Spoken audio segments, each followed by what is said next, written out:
अपने नाम की रंगत देना, अपने नाम की रंगत देना, दास बना देना दयालु दया करो, दास बना देना दयालु दया करो।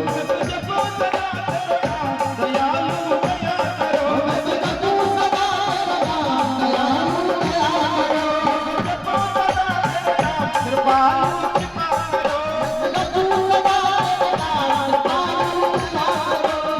जपो सदा तेरा दयालु दया करो, जपो सदा तेरा दयालु दया करो।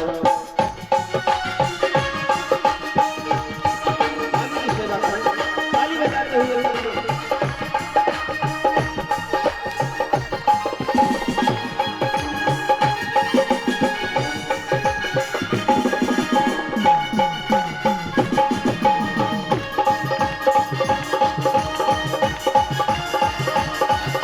जय हो श्री राधे।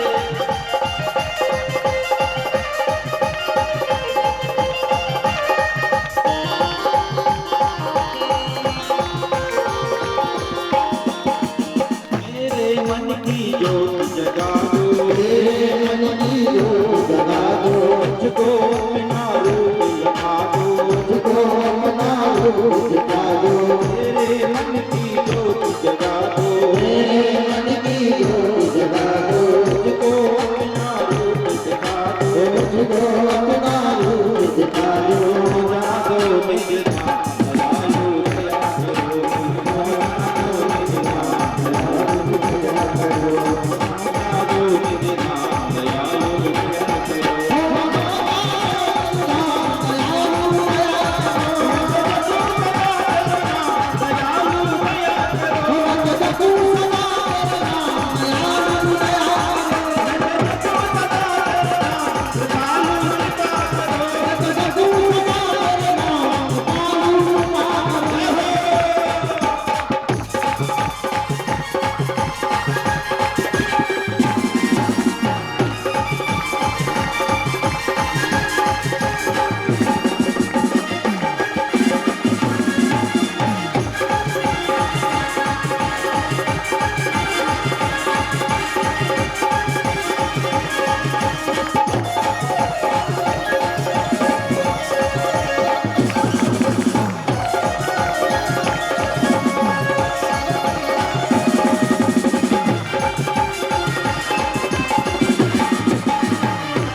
मैं तो जपूं सदा तेरो नाम दयालु दया करो।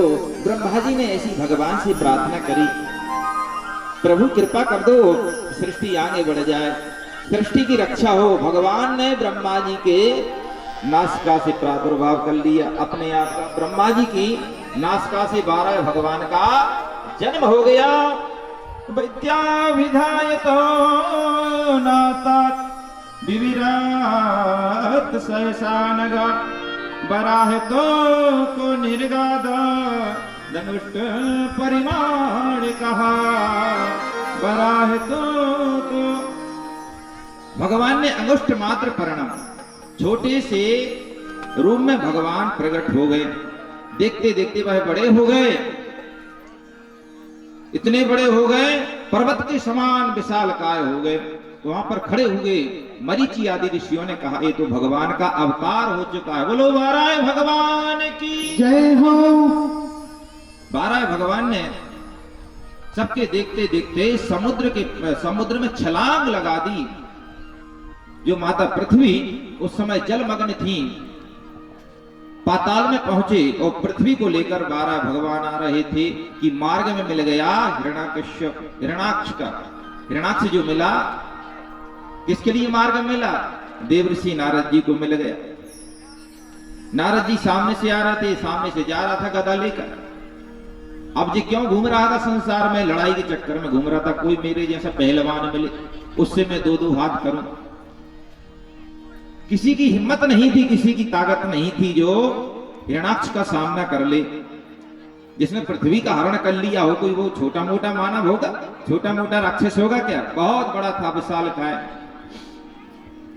इतना लंबा था कि जिस समय वह खड़ा होता था तो देविश प्रसव उसका जो मुकुट का अंदर भाग है आकाश को छूता था। इतना लंबा, इतना विशाल का शरीर, कोई सामना करने वाला नहीं था। नारद जी मिल गए अचानक। बोलो वृंदावन बिहारी लाल की जय।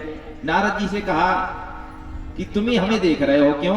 कि तुम्हारे हाथ में भी ये लंबी लंबी गदा है, हमारे हाथ में भी गदा है।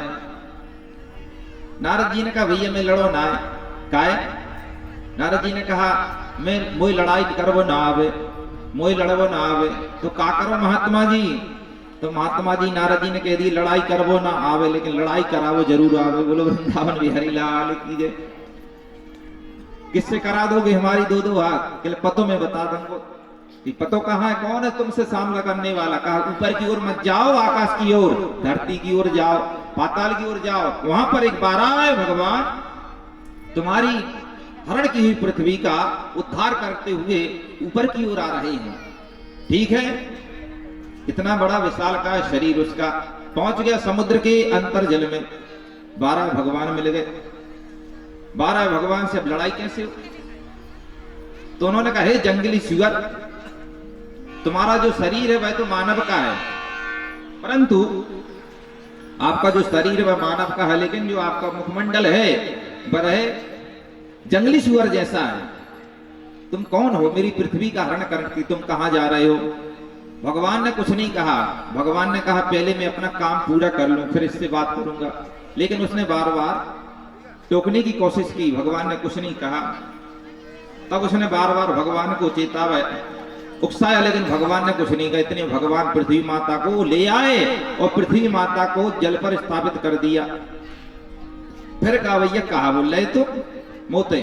उन्होंने कहा जय बोल रहा था, तुम विचित्र सुअर हो। तो उन्होंने कहा हम वास्तव में सुअर ही हैं, हम वास्तव में 12 ही हैं, 12 बने हैं। तुमने कहा जंगली पशु, हम तो जंगल में ही रहते हैं, लेकिन तुम जैसे ग्राम सिंहों के लिए ढूंढते फिरते हैं, तुम जैसे ग्राम सिंहों को ढूंढते फिरते हैं। सत्यम वयम भो वन वो चरा मृगा युष्मद्दुधान मृगये ग्राम सिंहान। ग्राम सिंह कहा, वो जल गया कि मुझे ग्राम सिंह कहते हो? तो क्या कहूं, तुमने मुझे जंगली सुअर कहा तो मैं तुम्हारे लिए ग्राम सिंह कह रहा हूं। भैया ग्राम सिंह कौन को बोले आपको पता भैया? ग्राम सिंह कौन को बोलते हैं? कुत्ते के लिए। बोलो भागे बिहारी लाल की जय। गांव का शेर कोई आ जाए फिर देखो। चलिए संस्कृत भाषा में ग्राम सिंह कहा जाता है, गांव का शेर। तो उन्होंने कहा तुम जंगली सुअर, उन्होंने कह दिया कुत्ता है तू मैं हो गई। दोनों में लड़ाई बढ़ गई। बोलो वृंदावन बिहारी लाल की जय। तुम जैसे पशुओं को ढूंढते ही फिरते हैं हम। दोनों में लड़ाई बढ़ी। भगवान ने ऐसा चांटा मारा उसके मस्तक पर कि चांटा मारते ही उसके प्राण हो गए। बोलो वृंदावन बिहारी लाल की जय। उसका शरीर ढेर हो गया। उसके सामने देवता भी खड़े नहीं हो पाते थे। मर भी गया फिर भी देवताओं ने खुलकर भगवान की स्तुति नहीं कर पाए। ऐसा ना हो कि जीवित हो दुष्ट व्यक्ति अभी बेहोश हुआ हो, हमारी बातों को सुन रहा हो, क्योंकि देवताओं का काम है किसका वध हो जाए, हम भगवान की स्तुति करें, लेकिन खुलकर स्तुति नहीं कर पा रहे हैं। क्या कह रहे हैं भगवान से? स आहतो विश्वजिता ह्यवज्ञया परिभ्रमदजातिरुदस्तलोचनः विदीर्ण वह्वांग्रिक्तिरोरुवाह यथा नगेन्द्रो लुलुलुदो नवस्वता। देखो तो इसका भाग तो देख बड़ा दुष्ट था, लेकिन इतना इसने कौन सा पुण्य किया था कि मरने के बाद में अपनी अपनी फटी हुई आंखों से आपको ही देख रहा है। इसने लगता है पूर्व जन्म में कोई अच्छा काम किया होगा, इसने कोई सत्कर्म किया होगा, तभी तो आपके हाथ से उद्धार हुआ है। भगवान ने मन में सोचा ये मेरी स्तुति कर रहे हैं कि इसकी बड़ाई कर रहे हैं। बोलो वृंदावन बिहारी लाल की जय। स्तुति मेरी कर रहे हैं, इसकी बड़ाई करने के लिए आए हैं। तब भगवान समझ गए अभी भी देवता डरे हुए हैं। उनको शंका है कि जीवित तो नहीं है, नहीं तो गदा लेकर हमारे पीछे पड़ जाए। बोलो बांके बिहारी लाल। तब भगवान ने अपने चरण से उसके शरीर को आहत किया, ऐसा लुढ़का दिया तो वह लुढ़क गया। तब देवताओं ने समझ गए कि वास्तव में मर चुका है, अब हमारा ही कुछ नहीं बिगाड़ेगा। तब देवताओं ने खुलकर भगवान की स्तुति करी है। नमो नमस्ते कलशयज्ञ संतवे स्ततो गृहीतामल सत्य मूर्ते दृष्ट्वा हतोऽयं जगतामरुन्धुं त्वत्पाद भक्त्या वयमीश निवृतः। प्रभु अब हम आपके चरणों के आशीर्वाद से स्वतंत्र हो गए हैं, अब हम आपकी स्तुति करते हैं। बड़ा अच्छा किया, ये बड़ा दुष्ट था, इसके कारण हम बड़े वन वन में डोलते रहते थे। दुष्ट ने पृथ्वी का हरण कर लिया ताकि पृथ्वी पर यज्ञ ना हो सके, धर्म ना हो सके। पृथ्वी आपकी पत्नी है, आपने पृथ्वी माता का उद्धार करके हमारे लिए संतुष्ट किया है। अब पृथ्वी माता पर धर्म होंगे, कर्म होंगे, यज्ञ अनुष्ठान होंगे, कथा भागवत होंगी। पृथ्वी माता पर ब्रह्मा जी के आदेश से सृष्टि होगी। बोलो वृंदावन बिहारी लाल की जय। 12 भगवान की देवताओं ने स्तुति करी है। फिर 12 भगवान ने स्तुति स्वीकार करने के बाद में उनको आशीर्वाद दिया है। देवता स्तुति करके अपने अपने लोक को चले गए हैं। भगवान 12 जिस समय प्रकट हुए थे तो भगवान के शरीर में रोमावली में जल था, तो उन्होंने अपने शरीर को फटकारा। मान लो स्नान करने के बाद में शरीर को फटकारा, मतलब अपने आप में फरूरी सी ली, तो भगवान के शरीर में जो रोमावली थी वह रोमावली पृथ्वी पर छा गई। रोमावली पृथ्वी पर छा गई है तो वह पृथ्वी उसके रूप में, वह रोमावली भगवान की उसके रूप में प्रकट हो गई। जो कुसा होता है ना भैया आजकल, ये कुसा भगवान 12 के शरीर से निकला हुआ रोमावली है। इसलिए कुसा के लिए, कुश के लिए बहुत श्रेष्ठ माना जाता है। कोई भी सत्कर्म किया जाता है, यज्ञ अनुष्ठान किए जाते हैं, चाहे देव कर्म वाले हों या फिर पितृ कर्म वाले हों, या यज्ञ अनुष्ठान में कुशा के बिना वह पूर्ण रूप से नहीं माना जाता। इसलिए कुशा पवित्र है, ये भगवान के शरीर से निकला है, भगवान के पसीने से तिल का जन्म हुआ, इसलिए तिली पवित्र है। यज्ञ अनुष्ठान में तिली लगाई जाती है। ये कोई वस्तुएं हैं जो यज्ञ अनुष्ठान में लगती हैं। बोलो वृंदावन बिहारी लाल की जय। आगे चलकर विदुर जी महाराज जी ने मैत्री जी से पूछा, प्रभु ब्रह्मा जी की छाया से एक ऋषि हुए थे करदम नाम के। हमने सुना है ऋषि करदम ने तपस्या की थी। क्यों की थी तपस्या? भगवान को पाने के लिए। हाँ, भगवान को पाने की तपस्या करी है, लेकिन भगवान से मांगने के लिए तपस्या करी है। क्यों? कि विवाह के चक्कर में उन्होंने तपस्या करी कि विवाह हो जाए। बोलो वृंदावन बिहारी लाल की जय। तो विवाह किससे हो, कैसे हो? उन्होंने कहा बहुत से लोग तपस्या करते हैं, जिनका विवाह नहीं हुआ है वह भी भगवान का भजन करते हैं।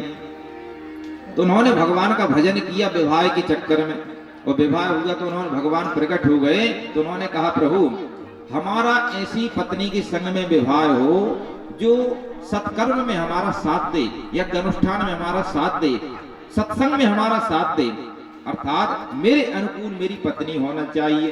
अगर मैं भजन करने के लिए बैठ जाऊं तो वो टोके नहीं, अगर मैं स्नान करूं तो आसन लगा दे, पूजन की थाली लगा दे, ये प्रश्न ना करे कि तुम बड़े पूजा में ही बैठे रहते हो, अर्थात मेरे अनुकूल हो, भगवान की भक्ता हो।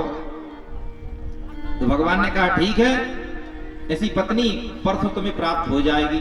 महाराज मनु की पुत्री है जिनका नाम है देवहूति। महाराज मनु सोने के रथ पर बैठकर अपनी पुत्री को साथ में लेकर अपनी पत्नी के सहित तुम्हारे आश्रम परसों के दिन मिलने आएंगे। साचे है विप्रराजर से महित्वा सतरूपयः आयास्यति दृदक्षस्वाम परश्वो धर्म को विदा। परसों के दिन वह आपके पास में आएंगे। उस समय तुम नाटक मत करिए, नहीं हम तो ब्रह्मचारी, हम तो विवाह ना कराएंगे, नहीं तो नारद जी कैसे डोलोगे। बोलो वृंदावन बिहारी लाल की जय। भव नव ब्याह से हो गए बाबा, फिर डोलते रहोगे। लेकिन बाबा बनने में भी बहुत चक्कर है, बाबा बनने में बड़ी फायदा है। एक महात्मा बाबा बन गए, और बाबा ऐसे वैसे नहीं, चेट के बाबा बने, बड़े अच्छे बाबा बने। हर 8 दिन में अपने सिर को मुड़वा, हर 8 दिन में भद्र हो जावे। जब देखो जब मैंने एक दिन कहा महाराज आप हर 8 दिन में अपने सिर के बालों को क्यों उतरवा लेते हो? आप तो बिल्कुल ऐसे ही घूमते रहते हो। उन्होंने कहा फायदा है इसमें। यानी कौन सा फायदा? पहला फायदा तो ये है कि हमारा लोग सम्मान बहुत करते हैं, दूसरा भोजन अच्छा मिलता है, और लोग कहते हैं आइए महाराज जी, मूड मुड़ाए 3 फायदा, मूड की मिट गई खाज, खावे खो हलवा मिले लोग कहे महाराज। बोलो वृंदावन बिहारी लाल की। अच्छा अच्छा भोजन मिलता है, लोग सम्मान बहुत करते हैं, इसलिए बाबा बनने में फायदा है। भगवान ने करदम जी से मानो व्यंग किया। करदम जी से कहा परसों तुम्हारा विवाह हो